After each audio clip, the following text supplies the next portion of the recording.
సూర్యాపేట జిల్లాలో అధికార పార్టీ నేతలు రెచ్చిపోతున్నారు. కోదాడ మండలం గుడిబండలో మాజీ ఎంపీపీ చింతా కవిత ఇంటిపై గ్రామస్తులతో దాడి చేసేలా రెచ్చగొట్టారు. కోర్టులో స్టే ఉన్నప్పటికీ ఇంట్లోకి చొరబడేందుకు యత్నించారు. అధికార పార్టీ నేతల కనుసన్నల్లో పోలీసులు సైతం వారికే మద్దతుగా నిలిచారు. హైకోర్టులో స్టే ఉన్న సివిల్ మ్యాటర్లో జోక్యం చేసుకుని అధికార పార్టీ నేతల ప్రోత్సాహంతో అత్యుత్సాహం చూపించారని చింతా కవిత ఫైర్ అయ్యారు. కోర్టులో స్టే ఆర్డర్ ఉన్న గ్రామస్తులు తమ ఇంటిపైకి రావడం ఏంటని ప్రశ్నించారు. తామెందుకు ఖాళీ చేయాలని ఇంట్లోని ఎంపీపీ బంధువులు బైఠాయించారు. అధికార పార్టీ నాయకుల అండదండలతో గతంలో తనపై దాడి చేశారని మాజీ ఎంపీపీ చింతా కవిత ఆరోపించారు. మీరు ఫస్ట్ మీ వాళ్ళని ఖాళీ చెప్పారు.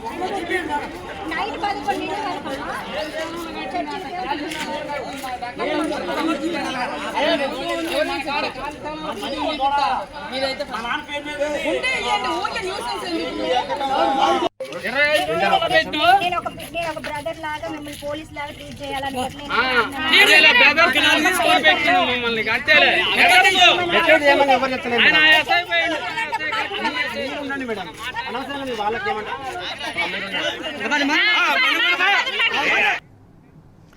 సూర్యాపేట జిల్లాలో అధికార పార్టీ నేతలు రెచ్చిపోతున్నారు. కోదాడ మండలం గుడిబండలో మాజీ ఎంపీపీ చింతా కవిత ఇంటిపై గ్రామస్తులతో దాడి చేసేలా రెచ్చగొట్టారు. ఇక దీనికి సంబంధించిన పూర్తి సమాచారం మా ప్రతినిధి రామ్ అందిస్తారు. రామ్, అసలు ఏం జరిగింది? సునీత, పోలీసుల తీర్పు పట్ల సర్వత్ర కూడా విమర్శలు వ్యక్తమవుతున్నాయి. ప్రధానంగా సివిల్ మ్యాటర్లు తలదూర్చడం, కోర్టు పరిధిలో ఉన్నటువంటి విషయాల్లో పోలీసులు స్వయంగా తలదూర్చి అక్కడ ఉన్నటువంటి గ్రామస్తులను ఎగదూసి అక్కడ ఉన్నటువంటి అధికార పార్టీ నాయకుల చేత దగ్గరుండి అక్కడ దాడులు చేయించడం ఎంతవరకు సమంజసం అంటూ కూడా పోలీసుల తీర్పు పట్ల సర్వత్ర కూడా విమర్శలు వ్యక్తమవుతున్నాయి. గత కొంతకాలంగా ఈ వాదన నడుస్తా ఉంది. కోర్టుకు వెళ్లారు మాజీ ఎంపీపీ గుడిబండ కవిత. అయితే కోర్టు కూడా స్టే ఆర్డర్ ఇచ్చింది. అక్కడ విచారణ చేయాలి, లోతుగా దర్యాప్తు చేయాలని కూడా ఆదేశాలు ఇచ్చింది. ఈ లోపే ఎక్కడ లేనట్టుగా అత్యుత్సాహం ప్రదర్శిస్తూ కోదాడ సంబంధించిన పోలీసులందరూ కూడా అక్కడ ఉన్నటువంటి గుడిబండ గ్రామస్తులని అందరినీ కూడా ఒక్కచోట చేర్చి వాళ్ళందరినీ కూడా ఆ ఇంటి మీదకి ఎగదోసి ఇంటిపైన ఫర్నిచర్ ధ్వంసం చేశారు, గేట్లను కూడా ధ్వంసం చేశారు. మహిళా ప్రజా ప్రతినిధి అన్నటువంటి కనీస మర్యాద ఇవ్వకుండా ఆమెపైన దాడికి కూడా పాల్పడేలాగా అక్కడ దగ్గరుండి పోలీసులు వ్యవహరించిన తీరు సర్వత్ర కూడా విస్మయానికి గురి చేస్తుంది. అయితే ఎంపీపీ కవిత ఒకటే చెప్తా ఉన్నారు, కోర్టు పరిధిలో ఉంది, గత కొంతకాలంగా వారసత్వంగా తనకు ఈ భూమి వచ్చింది, కోర్టులో తేల్చుకుంటాం, ఏదైనా ఉంటే న్యాయపరంగా కోర్టు ఏది చెప్తే అది చేస్తాం, కోర్టు ఇమీడియట్ గా ఖాళీ చేయమంటే ఖాళీ చేస్తాం, ఇక్కడే ఉండమంటే ఇక్కడే ఉంటాం. ఈ లోపే గ్రామస్తులందరినీ కూడా తమ ఇంటి మీద తీసుకొచ్చి ఎందుకు గలాట చేస్తున్నారు, ఎందుకు తనను బెదిరింపులకు గురి చేస్తున్నారు, ఎందుకు భయభ్రాంతులకు గురి చేస్తున్నారు అంటూ ఆమె పదే పదే కూడా పోలీసులు ప్రశ్నించింది. అయినప్పుడు కూడా పోలీసులు ఏమాత్రం కూడా వినకుండా కేవలం అక్కడ ఉన్నటువంటి కాంగ్రెస్ పార్టీ నాయకుల మాటలు వింటూ, కాంగ్రెస్ పార్టీ నాయకుల కనుసల్లోనే పనిచేస్తూ వాళ్ళు చెప్పినట్టుగా వింటూ అక్కడ ఉన్నటువంటి గ్రామస్తులందరినీ కూడా ఇంటి మీదకి వెళ్లేలాగా, ఇంట్లోకి వెళ్లి ఫర్నిచర్ అంతా కూడా ధ్వంసం చేసేలాగా దగ్గరుండి చేస్తున్నారంటూ కూడా ఆగ్రహం వ్యక్తం చేస్తా ఉన్నారు. మాజీ ఎంపీ గుడిబండ కవిత అయితే తీవ్రంగా మనస్తాపానికి కూడా గురవుతున్నారు, కన్నీటి పరిమితం అవుతున్నారు. అధికార పార్టీలో ఉన్నటువంటి కొద్దిమంది నాయకులే దగ్గరుండి తనపైన దాడి చేపిస్తా ఉన్నారు. తమ అధికారం పోగానే వెంటనే తమ పైన కక్ష పెట్టుకున్నారు. తాను కేవలం బీఆర్ఎస్ పార్టీలో తిరుగుతున్నటువంటి ఏకైక కారణంతోనే తనను ఈ విధంగా వేధిస్తున్నారంటూ కూడా ఆ మాజీ ఎంపీపీ కవిత ఆ కన్నీటి పరిమితం అవుతున్నారు. దీనిపైన బీఆర్ఎస్ పార్టీ నాయకులు కూడా తీవ్రంగా ఆగ్రహం వ్యక్తం చేస్తూ ఉన్నారు. కోదాడ మాజీ ఎమ్మెల్యే బొల్లం మల్లయ్య యాదవ్ కూడా పోలీసుల తీరుని అక్కడ ఉన్నటువంటి విషయాన్ని అంతా కూడా తీవ్రంగా ఖండించడం జరిగింది.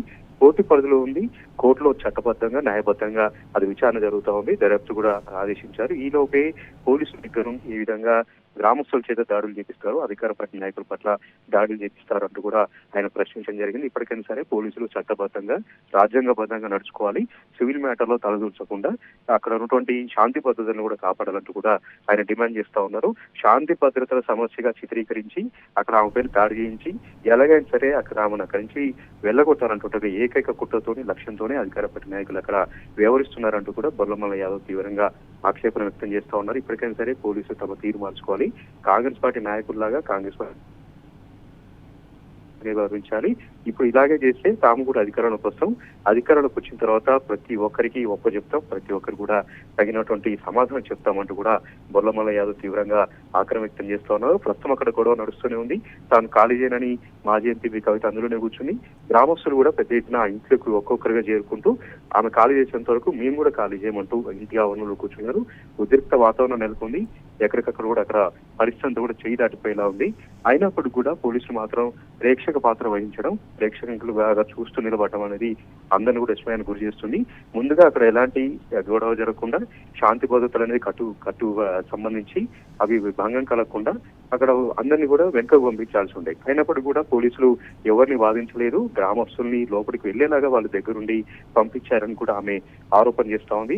సర్వత్రా కూడా విమర్శలు వ్యక్తం అవుతున్నాయి. సూర్యాపేట జిల్లాలోనే ఇలాంటి పరిస్థితి ఉంది, ఉత్తమ్ కుమార్ రెడ్డి ఏరియాలోనే ఇలాంటి పరిస్థితి ఉంటే ఇక వేరే ప్రాంతాల్లో పోలీసుల తీరు ఏ విధంగా ఉంటుంది, అధికార పార్టీ నాయకుల తీరు ఏ విధంగా ఉందో అర్థం చేసుకోవచ్చు అంటూ కూడా విమర్శలు వ్యక్తం అవుతున్నాయి. Sunitha. Right Ramu, thank you.